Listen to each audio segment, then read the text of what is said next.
welcome back to Women Making Moves, where we celebrate the moves that women are making. This is Amy Pons, a Master Certified Life Coach and Soul Awakener. I'm joined today with Kat Pulsinelli, an amazing new friend that I've met in my awesome new chapter. Kat is an inspiring entrepreneur, coach, speaker, and podcaster. Her love story defies convention as she married her soulmate in a breathtaking cave, symbolizing their unique bond and shared journey. As the founder of the Lotus Effect, Kat believes true success transcends strategies and tactics. She empowers individuals to cultivate a powerful mindset and creates personalized business operations that align with her clients' authentic selves. From time management and productivity to leadership and mindset, she equips individuals with the tools to thrive in both business and personal life. Kat's mission is to inspire others to embrace their true potential and live fulfilled lives. Guiding them on their own Lotus journey, she helps her clients transform their muddy waters into the beautiful and unique flowers they are. Kat, welcome. No, thank you, Amy. I missed Mastermind this morning. How'd it go? Oh, it was good. We had some good stuff, some juicies this morning. Really?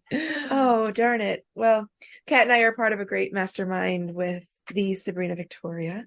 So I'm sad to have missed it, but I literally hit snooze and then it was suddenly 9:30. I was like, oh, I guess I'm not going to mastermind. All right. And so it is. And so it is. So Kat, what are the moves you're excited to be making right now? Oh, the moves I'm excited to be making. I feel like there are so many things in the air right now. I would have to say, though, that I think one of my favorite moves that I am super excited about is just really leaning into the journey that the entrepreneurial space takes you through without stuffing myself in a box or saying like, okay, it has to stay this way because people are going to expect that. That's what I told them, or that's what they think. So if they think it, then I need to be it.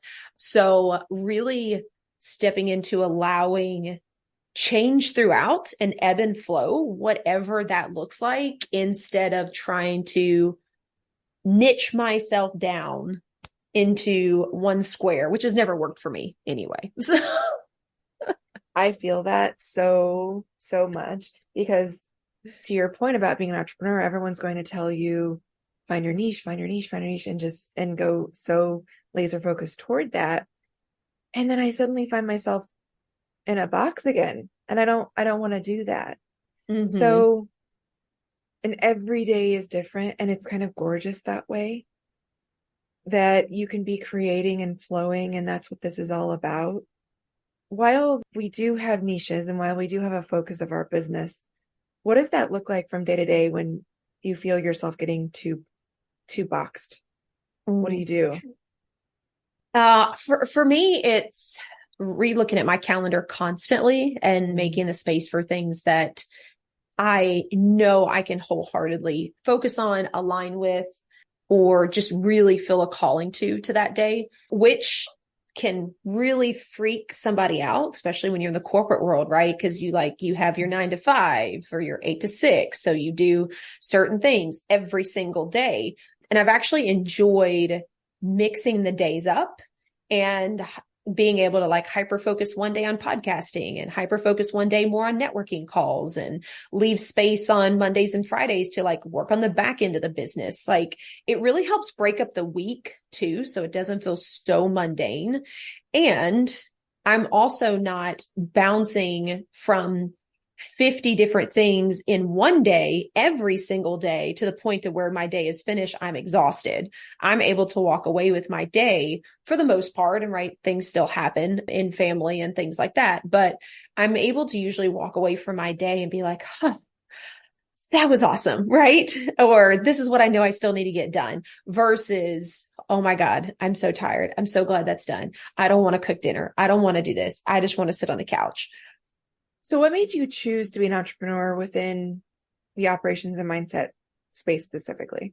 So funny enough, I actually jumped into the entrepreneurial journey by accident, when I made a switch from my medical field career. And I thought that real estate was what I wanted to do. And the whole purpose behind that was just so I could be there for my kids. I was a single mom at the time. And so that was the most important piece, right? Needless to say, obviously, that meant that the business wasn't that important. I ran into several opportunities along the way working in it that really aligned with what I've always enjoyed, which is teaching and helping other people, showing people a different perspective, a different way of looking at things and saying, hey, well, maybe what if we did this? Or I hear you saying that. Does that look at like this? Could it look this way? And just like really brainstorming and bringing those ideas to the table. And I started doing that naturally in real estate. And then I did that naturally on my brokerage's corporate side when they asked me to step into a role. And it just kind of kept snowballing into that arena. And the more that I leaned into it and opened up to it, the more I started meeting more entrepreneurs that were on their own journeys. But the one thing that I realized that everyone deals with is the mindset piece, that personal development piece, and what that looks like in their business, which then affects how they operate in their business as well, whether that's simply on a daily habit, piece, or what their schedule looks like, how they want to strategize things in their business. And I love that. I love taking everybody's individual puzzle, breaking it apart, and finding the better pieces that match so it lays down so that people can really lean into who they are. And I think that that's the beauty of what I do is I get to wholeheartedly embrace everyone exactly where they are at and what works for them without saying, no, you should do it this way. No. I've heard that this way works better. You should just do it that way, which I think empowers other people to embrace themselves even more and want to continue to move forward in their business, want to continue to fulfill the space that they're doing versus feeling like they're not fitting in that square peg correctly because their perspective doesn't align with mine. That's one of the things I will caution anyone. I've had a lot of people come to me like, how do I know when I get a coach, or how do I know? I am not ever suggesting that online courses or master classes or any of those don't work. What I will caution is the fact that that particular session or coursework or that modality worked for that person. Doesn't necessarily mean it's going to meet that it's going to work for everyone. So I go completely the opposite direction, and I don't have any modalities heading in. And I said, what do you need? Like, what is specifically your need and your unique brilliance, and how do we amplify that and tap into that more? And it sounds similar to what you do from an operations and mindset perspective. Yeah, because it's so easy to think that somebody else has the answers. And what we end up doing is falling into that realm that everyone is already in, which is believing other people's truths, right? Now, if you can go into a coaching session, an online course, a mastermind, and you can wholeheartedly love what is being done and then say, ooh, I think I would try this piece. And you can pull out what works for you, right? That's great. But what I see so many times is people are looking for someone else to give them the answers. They're always looking for someone to say, oh, well, they made 100K. So like, if they do that, then I'll just follow this. And like, that's how I'm going to get quick money. FYI, there is no quick money game in the world of entrepreneurial journeys. No, Kat, and I can tell you this all day, every day. Like, I wish I could save everyone. And what's wild is that people that we maybe talk to, you and I, or our friends as entrepreneurs, maybe we'll talk to them and we're like, I can't afford that. Then they'll go spend wild amount of money on a course that doesn't, and they're like kind of in the same spot. And it's like, I wish I could save people money, but it's kind of a learning they have to go through, I guess. I don't know. I hate to put anyone through that, but it is though, right? I mean, we learn through trial and error. We don't learn when things go perfect, right? For lack of better terms, but it's understanding that it's okay to have your own perspective and your own take on what somebody else is teaching you versus going in with, oh, this is going to solve all my problems. Exactly. And that's you and I'm very fortunate to be a part of a few different sessions with you. And that's, I think, what exactly we do. Like we raise each other up. The mastermind that we're part of is so incredible. It's just a place. It's a safe place where women can come together and talk about, hey, this shit's hard sometimes. A lot of times, actually. And we have this whole group of women that are here for us and kind of, again, to share, here's what works for me, might not work for you, but here's how I got myself out of what have you. And I was there a month ago and you were one of the women that was there for me. So thank you. So one of the things that I feel like you would be incredible at, and tell me if this is true, is anyone coming out of like a 9-to-5 and being a brand new entrepreneur. I'm thinking like I would have needed you like a year ago because I was trying to force my entrepreneurial journey in what I knew to be true from my 9-to-5. That hurt for a long time. Yeah. That one is definitely one of the hardest. And yeah, I love working with newer entrepreneurs. I tell everyone mine are most in the first to 5 years of their business because a lot of us started out as a hobby. We kind of play around with it, right? And then when we decide to step into it, we still have that corporate mentality. Mm-hmm. And not to say that you need to just like rip the sheet off and go the opposite direction, but there is a really interesting way that you can kind of ebb and flow through the process and figure out, okay, I think this is how I want to do it. Let's try it. Let's see how it works. Let's tweak some small things. Let's see how that feels. And then kind of build from there, which you're going to continue doing through your entrepreneurial journey, years and years down the road. But yeah, you're right. And I think that's the beauty of it, is why I enjoy meeting people exactly where they are at, because that allows me the space of seeing where they are, not where I was, and saying, okay, these are some things that I tried. It sounds like you actually operate this way. How can we kind of tweak it and start making moves in that direction? And when you're first stepping into your entrepreneurial space, right, we can't always jump into the 12-foot deep in and be like, we'll be fine, I'll swim, right? Some people are great at that. And, kudos to you. Other people need a little bit less, like we need to jump in the 4-foot and kind of, keep our swimmers on. And then we're going to go a little bit deeper, right? So you need those small micro movements. You need those small changes to feel into what it looks like as you make those changes versus completely freaking the body out, which is going to put you back in survival mode, which is going to make you want to stop absolutely everything you're doing, which is going to make it really easy to revert back to the crap that didn't work before. And you're going to feel like it's your fault. I may still need you. Oh gosh. I did that this spring. Because I did rip the Band-Aid off. I didn't have any sort of plan. I had that one last straw moment at corporate. I said, oh, hey, today's my last day. No plans. I wouldn't even have told you 3 months later that I was going to start my own business. And here I am almost a year later, and I'm just now starting to figure it out.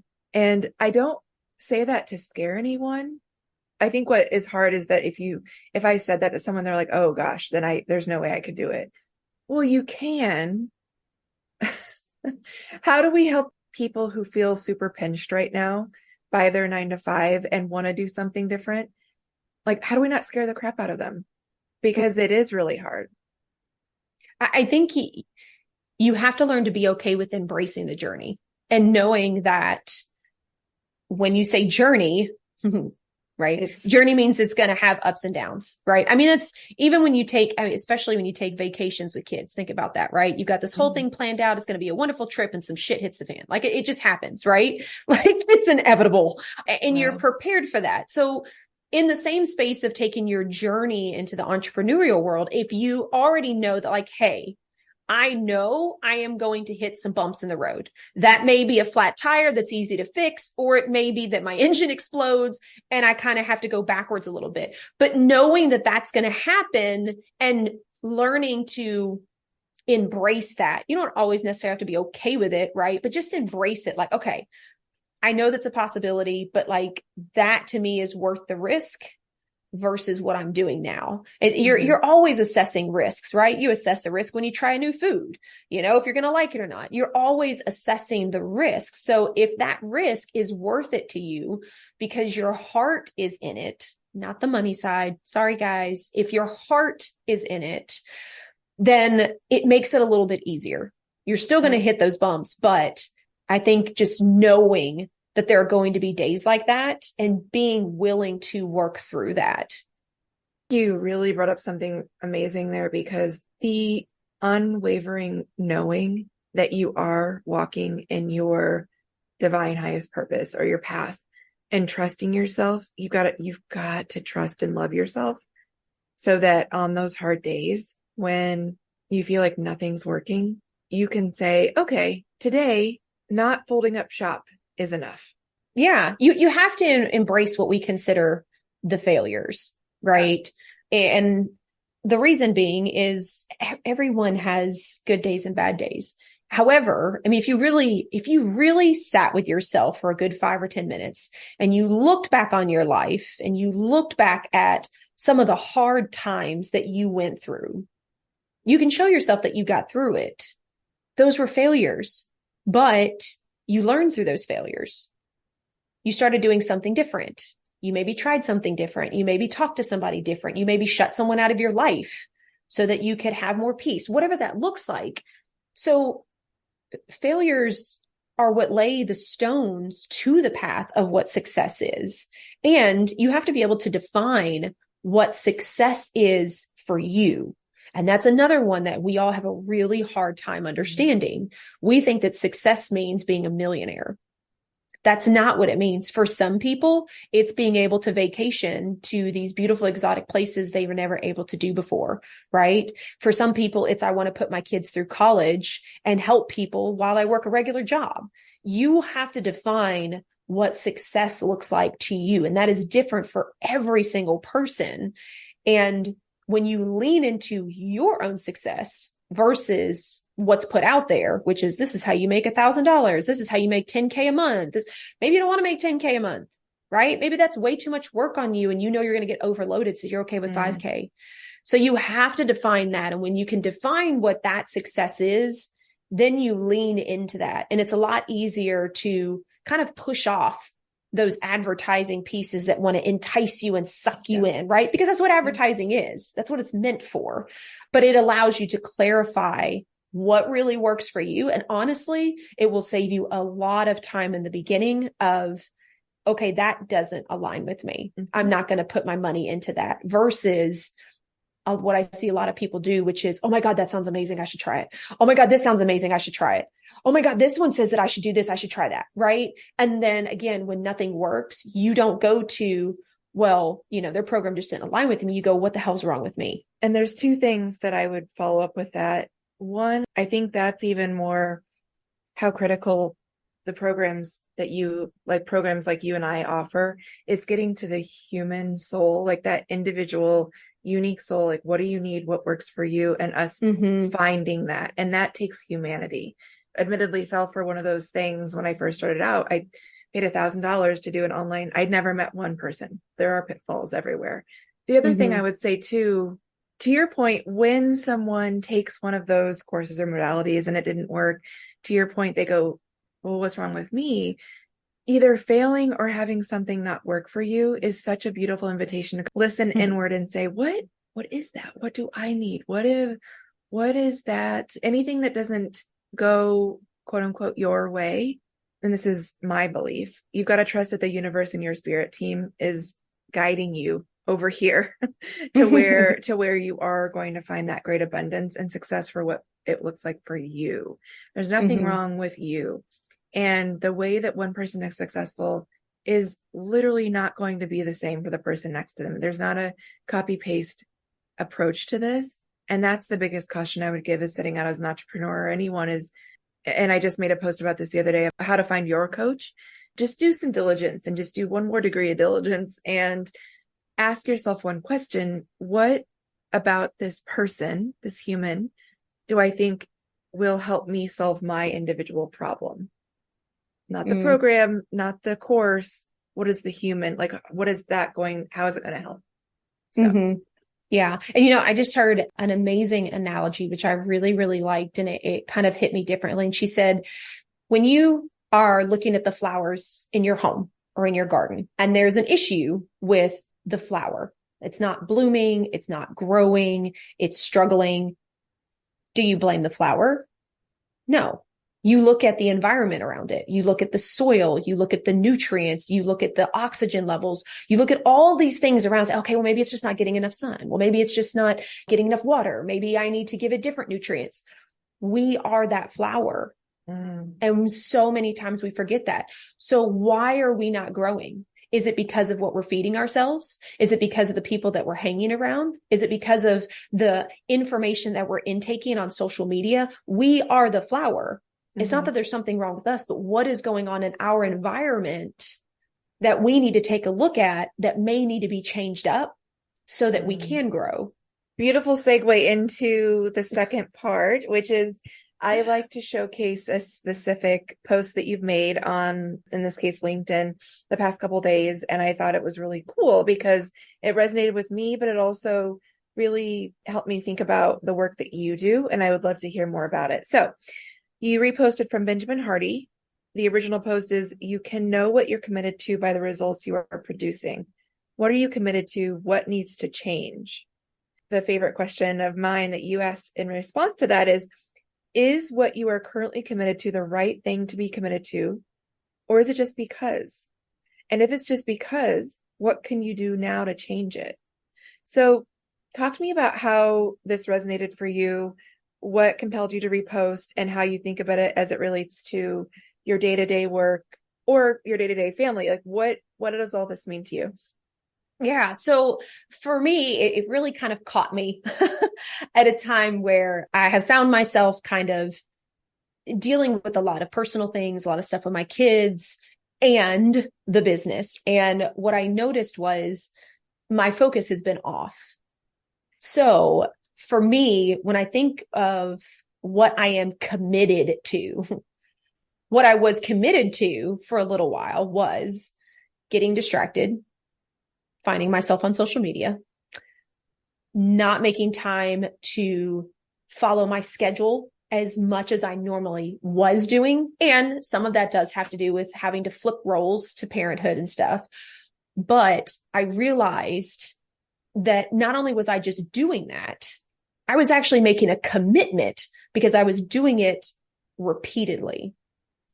And so the quote hit me really different when it said, you can know what you're committed to by the results that you're producing. And I was like, oh my gosh, what results am I producing? And I was like, I'm not, because my focus has been everywhere else. So what do I want to produce? What results do I want, right? If that means I need more time with my family, then I need to be committed to putting the business on pause or slowing down with the people that I am coaching and working with and spreading it out so that I make time for my family.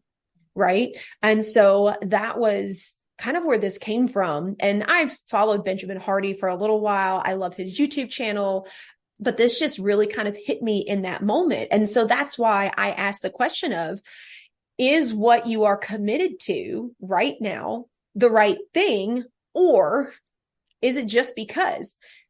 When you really step back and say, okay, what have I been doing? You don't even have to say you're committed, but what you've been doing repeatedly, right? And if that is that you've been scrolling through social media more than you've been posting and engaging, which is going to bring clients to you, you have made a commitment to scroll through social media. You've made a commitment. You didn't even realize it, but you did. Your answer is, well, I don't know, just doing it because I don't know. Take that because, and how can you change it? Where do you need to recenter? Where do you need to refocus? And I feel like this is something that we need to do on a regular basis, just to help realign and redefine where it is that we want to commit and where it is that we should be committing. This makes me think about my entire morning routine right now. What I go to cell phones of any kind, whether you're scrolling or you're playing games on it, or you're doing something to always distract yourself. And sometimes when I bring that up to someone, like, we never used to do that. We would just sit still and be quiet. And then someone would challenge me on that and say, no, we didn't. We had the newspaper. We had something always to distract us. Is that true? I think that it can be both ways. I think that it's just honestly what people perceive. Oh, okay. I do agree that when I was younger and cell phones were more flip phones, right? Yes. It was just phone calls, but you were engaging in conversations with people, right? I remember having phone calls with friends for hours on end. Hours. That to me wasn't a distraction. Yeah. I was engaging with someone, but we've always had TV. And how many times have you found yourself sitting in front of the TV at night and just using it as a just because, I just want to zone out. I just want to don't do anything, right? And while that's not necessarily a problem, the difference is knowing why you're doing it. That's the difference, is being aware of and choosing to do it. Like, I've had nights where I'm like, I'm done.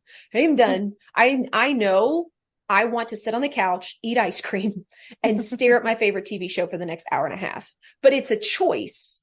And I don't do that every night. That's very occasional, right? But I am very aware of that decision versus you get done, you feed your kids, you sit on the couch, turn the TV on for 3 hours.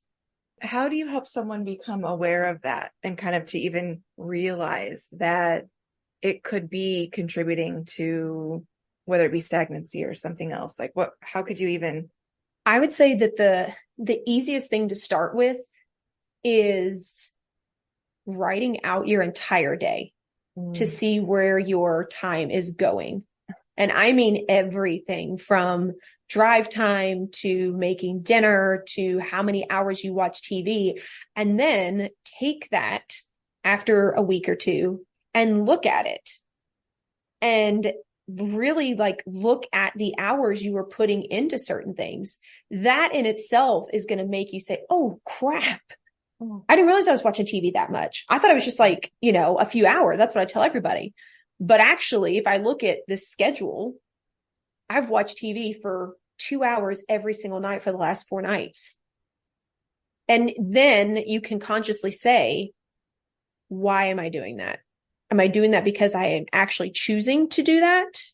Or am I doing that because I don't know what else to do? I'm overwhelmed from my day, right? Then you can start digging into the reasons why. Once you start learning some of the whys, then you can start figuring out how you can change it. And you have to start with 1 or 2 things when you start making those changes. Because if you try to adapt and rechange everything, I guarantee you are going to shut yourself down. Your body's going to tell you no. It's too many changes. It's too many differences. It's too many habits going up in the air. And you'll go right back to what you were doing. Right. Because you can fall into this self-loathing as well. It's like of judging yourself. Because to your point earlier, there's nothing wrong with watching television. There's nothing wrong with being on your phone. It's the reason why, but it's also the amount of time in which you do that. Especially if you come to the end of the week or the end of the weekend and say, wow, I didn't get anything done that I wanted to get done. Oh gosh, why? Just allow yourself a moment to say, why didn't I? What was I doing? What was I doing the whole time? And where I am at in this beautiful spiritual path that I'm walking is I want to spend more time giving thanks back to Mother Earth, or taking a walk and noticing the bee. Well, I got stung by bees last week, but that's a whole other story. And just being a part of my surroundings in the 3D and just understanding more about my place on this realm. And a year ago, when I was deep into corporate, I didn't see anything. And all I was doing was numbing. From the moment I left work to the time I got back to work, I was just numbing, whether it be TV, phone, alcohol, all the things, because I didn't want to feel anything. So that's a good start to think about, to your point, journaling or writing down your day, how much time you allocated to each of your activities. And then if there was something that you really wanted to get done and you didn't get done, why? Good start. Okay. So Kat, at this point, You've told us so much good stuff about what you do, how you do it, your advice for entrepreneurs. What kinds of advice at this point would you give to both supporters of your work or entrepreneurship, and then also maybe let's say adversaries to your work or entrepreneurship? And like, what would you share with both? So for supporters, I would say that, I appreciate the support, and I also challenge you to ask questions when you don't understand, when you don't fully agree, instead of fully leaning into somebody else's belief. I don't think there's anything wrong with that. I think you can do that in a very polite, courteous, and curiosity kind of a way, which brings forth more learning and more understanding from more perspectives. And I think that you should be doing that in your life as well. And as far as, adversaries, I don't feel like I have any. I mean, there's enough to go around, and I don't have the capacity, nor do I want the capacity to be able to work with everyone. And if what I am doing bothers you, if what I am doing frustrates you because you feel like those should be your clients, then I would challenge you to reach out and ask questions. And let's see if we do the exact same thing. Let's see if our perspectives are the exact same, and look inward to see why that is frustrating you. Because a lot of the times when things frustrate you, when they upset you, when they trigger you, it is a reflection of something you have yet to deal with. Mm-hmm. It's an invitation to go inward and heal. I love how you spoke that, because even if two people do quote unquote the exact same thing, they don't. There's not a carbon copy of the way someone is able to bring someone through to their next best step. Kat, where do we find you? You can find me on LinkedIn, Facebook, and Instagram. Those are my homes. I do have a private Facebook group as well called The Lotus Effect. You can jump in as well, but those are the three places where you can find me, or you can hop on my website and check out that as well, which is the-lotus-effect.com, or follow me on my podcast, where Amy has been a part of as well, with at Real Chat with Kat, which is on all the major platforms, where we continue these kinds of conversations and open-ended curiosity and understanding of others. Beautiful. Beautiful. Thanks so much. Any closing remarks you'd like to leave us with? If I can leave you with anything, I would say, anytime that you hear anything that sounds intriguing, anytime you hear anything that sounds like, oh my God, that sounds fantastic, I challenge you to ask yourself why, and to make sure that you feel that within your body before you make the decision to wholeheartedly accept somebody else's truth. Beautifully said. Thank you, Kat. Thank you, Amy.